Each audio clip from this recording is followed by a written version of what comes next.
So something I wanted to clarify from the bungee experiment yesterday is some of the graphing that my lovely assistant did.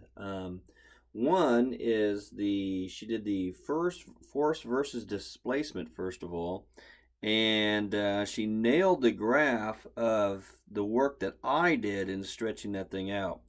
So the work I did was 368 joules, which is the energy, elastic energy stored in the cord, which is the same work that the cord would have done.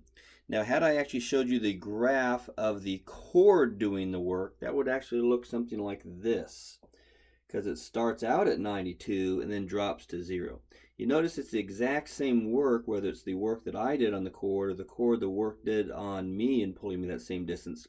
But technically, the force starts out on the cord high and then goes low. You still use the average force times the displacement, and the average force would be half of the 92, or just to find the area of this thing, which is 92 times the 8 meters divided by 2 is 368.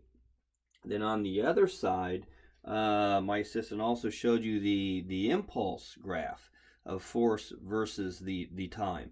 However, once again, this would not be actually the correct graph, because the correct graph is it starts out at 92. It starts out at 92, and then by 4.68 seconds later, it's dropped down to 0. It is the exact same area.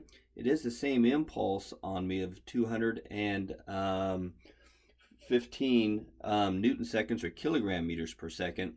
Now, you might notice that if you actually found the velocity was a bit slower for this. Because in reality, when we do this at school, when we have school, we actually use a force scale, electronic scale. And we find out that that's not really the true graph.